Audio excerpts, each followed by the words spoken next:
दोस्तों, आज सबसे पहले मैं बंगाल के ममता दीदी और बंगाल वासियों को तहे दिल से धन्यवाद देना चाहता हूं कि उन्होंने बिहार के लोगों की तरह बिका नहीं, और अगर बिका तो अपनी अस्मिता को बचाते हुए एक नारी जिसे अबला समझ रहे थे दबंग लोग, बहुत सारे भारत के अथॉरिटी उनके पीछे एक नारी को पटकने, उसे हराने, उसे दबाने में लगे हुए थे। वहाँ ममता दी ने बड़ी सूझबूझ और बड़े हिम्मत के साथ अपने तमाम विरोधियों को उन्होंने पस्त किया, और ऐसे लोगों को पस्त किया जो 56 इंच और शेर बन कर करके घूम रहे थे। हजारों हजार करोड़ जनता का टैक्स का पैसा बर्बाद किया, पानी की तरह बहाया गया। सारी अथॉरिटी दीदी के खिलाफ खड़ी रही, लेकिन ऐसे सूरत में दीदी ने जो जीत हासिल की उसके लिए मुबारकबाद बनता है, और साथ में वहाँ की जनता को मुबारकबाद, जिन्होंने सब कुछ समझते हुए और दीदी को साथ दिया। तो इसके लिए ये जो एक उन्होंने प्रतीक दिया, और ये जो बंगाल के लोग, बंगाली लोगों ने जो प्रतीक दिया कि वो जो है बिकते तो ज़रूर हैं, पैसे तो ज़रूर खाते हैं, लेकिन अपनी अस्मिता को नहीं बेचते, और वो जो है एक नई सोच, एक नई उमंग दिया है भारत को। आने वाले वक्त में अब ये जो है एक बड़ा क्रांति का रूप लेगा। किसान जो आंदोलनरत है पिछले एक साल से, उनमें भी एक जान आ गया है, और अब 2024 की चढ़ाई शुरू हो गया है। भारत के उत्तर प्रदेश, जम्मू कश्मीर, कर्नाटका और अन्य राज्यों में जहाँ जहाँ चुनाव अब नज़दीक आ गया है, वहाँ भी अब इन्हें जो दबंग लोग हैं, जो भारत के जो उच्च पदों पे बैठे हैं और भारत के जनता की पैसा को चुनाव में जो खर्च करते हैं, उन्हें सबक सिखाने के लिए जनता अब कमर कसने लगी है। अब नया उमंग आएगा। लेकिन अभी हमारे बहुत सारे साथियों ने कहा कि क्या विकल्प कांग्रेस बन सकती है। मैं कहता हूं कि कांग्रेस 70 साल से ना कुछ किया, यह 70 साल का जो रोना है उसे भी अब हम लोग स्वीकार नहीं करेंगे, और न ही हम लोग आरएसएस और बीजेपी को अब एक नया एक समीकरण, एक नया जो है एक सोच पैदा होगी, और एक उसी के लिए लोग लामबद्ध होकर करके राष्ट्रीय महागठबंधन के साथ जुड़ रहे हैं। बात हो रही है, और जल्द ही आपको इसका अंजाम भी देखने को मिलेगा। हमें बेहद खुशी है कि हमारे बहुत सारे साथी बंगाल से इस चुनाव में जीते, और जो लोग जिन पे भ्रष्टाचार का, जिन पे गलत कामों का आरोप था, जिन लोगों ने ममता को छोड़ कर करके जो बीजेपी में गए, उनको जनता ने सबक दिया, या उन्हें सबक देने के लिए भी आज भी तैयार बैठी है। तो ऐसी हालत में आज हमें उन तमाम लोगों को, जो आज हमारे भारत के अंदर कोरोना महामारी का जो मारामारी है, जिसमें लाखों लोग, हमारी जनता जो सीधी सादी जनता है, वो मौत के ग्रास बनते जा रहे हैं, इन सब का सबब, इन सब का जो बद्दुआ है, ये सरकार को मिलेगी। ये जो सोचती है कि मैं भगवान हूँ, ये मैं सोचती है कि मैं ही सब कुछ करता हूँ, तो ये ऐसा नहीं होगा। इसका भी निराकरण होगा, और आने वाले वक्त में आरएसएस और बीजेपी जड़ से उखाड़ दिए जाएंगे, और जो गोद मीडिया है, पेड मीडिया है, उनको भी सबक मिलेगी। साथ में जो कुछ कॉरपोरेट हाउस जो आज अंधभक्त है, मीडिया अंधभक्त है, जो लोग अंधभक्ति में आज जो नाच रहे हैं, उनको सबक मिलेगा। मैं देख रहा हूं कि कोरोना में उन लोग, जिन लोगों ने सांप्रदायिकता को, हमारे जो एकता पे चोट किया, जिन्होंने जो है बहुत बढ़ चढ़ कर करके एक समुदाय दूसरे समुदाय को गालियां दिया, आज कोरोना में मारे गए, ख़त्म हो गए, और उनकी बोलती बंद हो गई।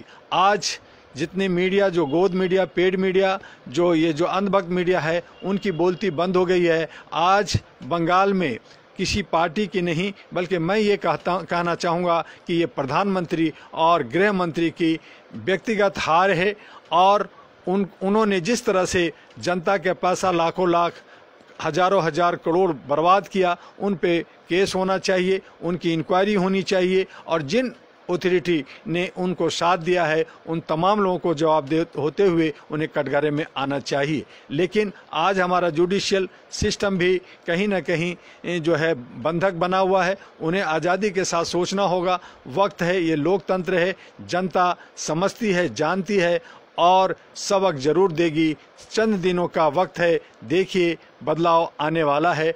आज हम सबको कोरोना की जो महामारी का जो ये प्रकोप चारों तरफ है, उससे हमें बचाव करने की ज़रूरत है। उस पे जो है जो लोग गलत अफवाहें फैला रहे हैं उनसे बचने की ज़रूरत है। साफ़ सफाई की ज़रूरत है, पर्यावरण को शुद्ध करने की ज़रूरत है, और इसीलिए मैंने कहा कि जड़ को ठीक करने की ज़रूरत है। हम नदियों को अगर जोड़ दिए होते, नदियों को अगर हम शुद्ध पानी हमें मिलता, अगर हमारा जो है भोजन अगर हमारा शुद्ध होता, हमारे फल फ्रूट, हमारे दूध अगर शुद्ध होता, तो आज हमारी ये बीमारियां बहुत ना के बराबर होता। लेकिन हम सब पर्यावरण की तरफ ध्यान न देते हुए आगे भागते हैं, और इसी का हमें नतीजा भुगतना पड़ रहा है। हमारे भारत के बहुत सारे लोग जो हैंड टू माउथ हो गए हैं। जब मुद्रा का हुआ था, बंदीकरण का हुआ था, तो उस वक्त भी हमें काफ़ी परेशानी हुई थी। आज देखिए बाज़ार के अंदर 2000 का नोट करीब करीब जो नेता हैं, ये जो बड़े जो कॉरपोरेट हाउस हैं उनके हाथों में है, और बाकी चलन में 500, 100 या छोटे नोट ही चल रहे हैं। तो इस तरह का जो गोरख धंधा, इस तरह का जो काला बाजारी, इस तरह का जो प्रेशर, दबाव बनाया जा रहा है, ये ठीक नहीं है। आने वाले वक्त में इसका जवाब जनता देगी, और हम सबको मानवीय मूल्यों को समझते हुए एकता बना करके, और हमारी जो है किसी तरह का आज हमारे बीच में कोई जात पात ऊंच नीच की झगड़ा नहीं है। अब हमारा झगड़ा है और जो पैसे वाले और गरीब और मंझोले लोग, जो लोग और गरीब हो गए हैं और जो है वो आर्थिक रूप से कमज़ोर हो गए हैं, उन्हें सबल बनाने का, उन्हें सहारा देने का। और ये लड़ाई जो है बहुत ही अलग तरीके का हो गया है। इससे हमें आगे बढ़ना है, सोचना है। और हमने पिछली बार भी आपको जनता जनार्दन के माध्यम से, प्रधानमंत्री और प्रधान सेवक के माध्यम से आप लोगों से हमने बहुत सारी बातें करते रहे।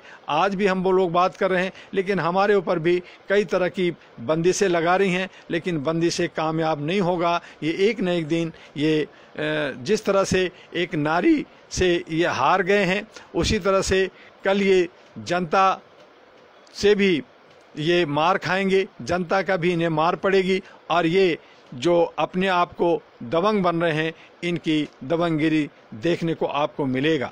तो आइए हम सब लोग भारत को सुंदर बनाने के लिए, उसके निर्माण करने के लिए, संप्रदायी एकता और भाईचारा बनाने के लिए एरा के साथ जुड़ें और एक ह्यूमन चैन बनाएं, ह्यूमन लाइब्रेरी बनाएं। हमारे जो भारत के 36 राज्यों में जो हमारे ऑफिसर्स हैं, इनका प्रमोशन भी हो रहा है। जो लोग हमारे कोऑर्डिनेटर हैं उनको गवर्नर को एम्बेसडर को जो है हम लोग ग्रैंड एम्बेसडर बना रहे हैं। अभी हमने हमारे आंध्रा का जो विजयवाड़ा खालिद पाशा को ग्रैंड एम्बेसडर बनाया गया है, चूँकि उनको 40 सेंटर, वैसे तो उनका 57 सेंटर्स हैं, लेकिन 40 सेंटर की देखरेख का काम सौंपा गया है। इसी तरह से आप लोग भी आगे बढ़ें और अपने जो कार्ड है उसका रिन्यूअल कराएं, और आपका जो कार्ड है, आपका जो एक मेंबरशिप है, वो आप जो है वर्क ग्लोबली, भारत के ही नहीं बल्कि विश्व के हर कोने में मानवीय मूल्यों के लिए काम करते हैं। सेव लाइफ ऑफ अर्थ, और जो पृथ्वी के ऊपर जो हमारे जो जीव हैं